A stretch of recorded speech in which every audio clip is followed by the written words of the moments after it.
أعوذ بالله من الشيطان الرجيم.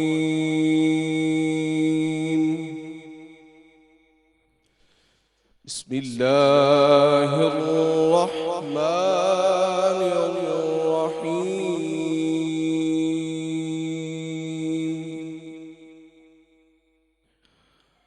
قل إنني هداني ربي إلى صراط مستقيم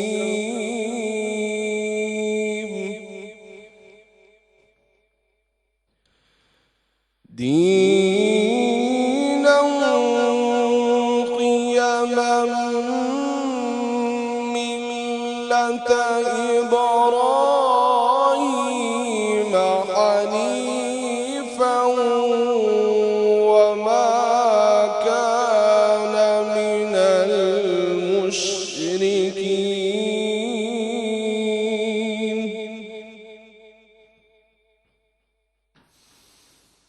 قل إنني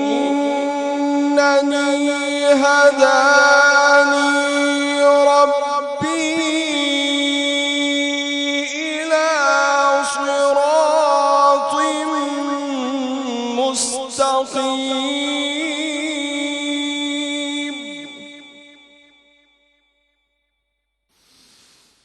دينا قيما ملة إبراهيم حنيفا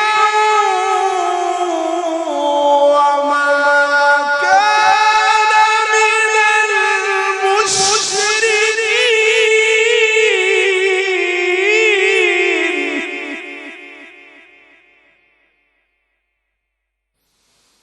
قل إن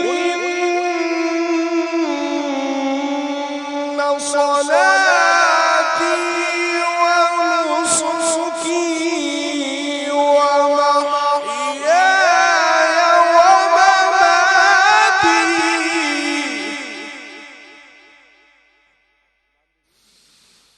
قل إن صلاتي ونسكي ومحياي ومماتي لله رب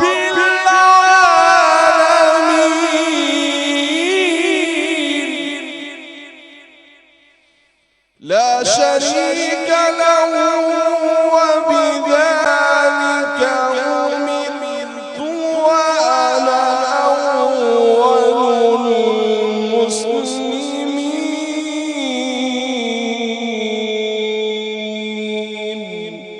صدق الله العلي العظيم.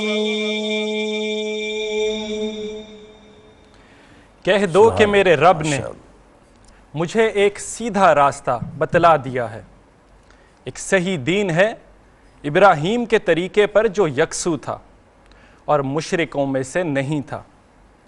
کہہ دو کہ بے شک میری نماز اور میری قربانی اور میرا جینا اور میرا مرنا اللہ ہی کے لیے ہے جو سارے جہان کا پالنے والا ہے، اس کا کوئی شریک نہیں، اور مجھے اسی کا حکم دیا گیا ہے کہ میں سب سے پہلے فرما بردار ہو جاؤں۔ جزاک اللہ۔ جزاک اللہ۔ بسم اللہ الرحمن الرحیم۔ السلام علیکم۔ اے پلس کی ٹرانسمیشن جس کا نام ہے نور رمضان میں میں آپ کو خوش آمدید کہتی ہوں۔ قرآن پاک کی تلاوت کی سعادت حاصل کر رہے تھے قاری نعمان سیفی صاحب، جس کا ترجمہ کیا اسماعیل قاسم نے۔ ویورز، آج کا جو ٹاپک ہے وہ ہے مالی عبادات۔ عبادات صرف نماز، روزہ، حج اور زکوٰۃ کا نام ہی نہیں، بلکہ عبادات کی کئی قسمیں ہیں، مثلاً قولی عبادات، مالی عبادات اور بدنی عبادات۔ اللہ تعالیٰ کے حکم کی تعمیل کرتے ہوئے اپنے مال کی زکوٰۃ ادا کرنا، نظر کا پورا کرنا اور اپنے مال کے ذریعے اللہ کی راہ میں جہاد کرنا شامل ہے۔ اس کے علاوہ اپنے مال میں سے ضرورت مندوں پر خرچ کرنا اور اس جیسی کئی عباداتیں جو کہ بندہ اپنے مال کے ذریعے انجام دیتا ہے۔ فرمانے باری تعالیٰ ہے تم نماز قائم کرو، زکوٰۃ دیتے رہو اور کچھ بھلائی تم اپنے لیے آگے بھیجو گے، سب کچھ اللہ کے پاس پالو گے، بے شک اللہ تمہارے اعمال کو خوب دیکھ رہا ہے۔ یہ ہم نے ترجمہ لیا ہے سورہ بقرہ کے آیت نمبر 110 میں سے۔ آج نجات کا عشرہ ہے، آج 27واں روزہ آپ سب کو مبارک ہو، اور آج ہم جس ٹاپک پہ بات کریں گے عبادات، جس میں سے بہت سی عبادات شامل ہیں، تو اسماعیل کیا کہنا چاہیں گے اس پہ؟ بسم اللہ الرحمن الرحیم۔ جی ہم سب سے پہلے تو آپ لوگوں کو بہت بہت مبارک ہو 27واں روزہ۔ امید کرتا ہوں آپ لوگ بہت خیر و عافیت سے ہوں گے اور آپ کا جو بابرکت مہینہ ہے وہ اچھے طریقے سے گزر رہا ہوگا۔ کنکلوژن کی طرف بڑھ رہا ہے رمضان المبارک، تو عید کی جہاں پہ خوشی ہوتی ہے وہاں پہ تھوڑی سی ایک سیڈنس کا ایک ایلیمنٹ بھی ہوتا ہے کہ رمضان المبارک کا یہ مہینہ جو ہے وہ ختم ہونے کو ہے۔ میں چاہتا ہوں کہ ہم مالی عبادات جو کہ ہم ڈسکس کریں گے اس سے پہلے میں اپنے پینل کا تعارف کروا لوں۔ ہمارے پاس بہت ہی خاص، بہت ہی پیارے ہمارے علماء کرام آج پھر سے موجود ہیں۔ سب سے پہلے تو صاحبزادہ محمد اظہر منیر سہروردی، آپ کا بہت بہت شکریہ، آپ نے وقت نکالا، اور ساتھ ہی ساتھ ہمارے پاس P H D scholar doctor Imran Raza Tahawi بھی آج پھر موجود ہے۔ سر آپ کا بہت بہت شکریہ، آپ نے وقت نکالا۔ مالی عبادات کا جب ذکر کیا جاتا ہے تو یہ وہ عبادات ہیں جو کہ مال سے ریلیٹڈ ہوتی ہیں۔ علامہ صاحب سے پوچھیں گے سب سے پہلے کہ علامہ صاحب مالی عبادات کیا ہیں، کون سی ہیں؟ یہ تو بیسکس کا کوشچن ہو گیا، لیکن اس سے ریلیٹڈ ایک اور کوشچن ہے بڑا امپورٹنٹ کہ ان لوگوں کا جن کے پاس مال اس حد تک نہ ہو، اور وہ پھر اگر جس طرح حج کی اگزامپل دوں، مہنگا اتنا زیادہ ہو گیا وہ نہ کر سکیں، تو پھر اس کے سلسلے کے اندر کیا کمپیریٹیو آپ کیا کر سکتے ہیں؟ اسماعیل ایک اور چیز ہے کہ مال سے کیا مراد ہے؟ اللہ تعالیٰ کا مال سے پیسے مراد ہے کہ کوئی اور چیز بھی مراد ہے؟ بسم اللہ الرحمن الرحیم۔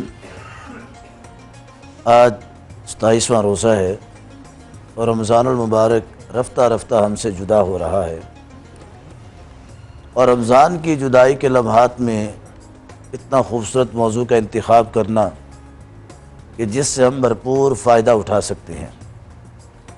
سب سے پہلے آپ نے 3 سوال کیے۔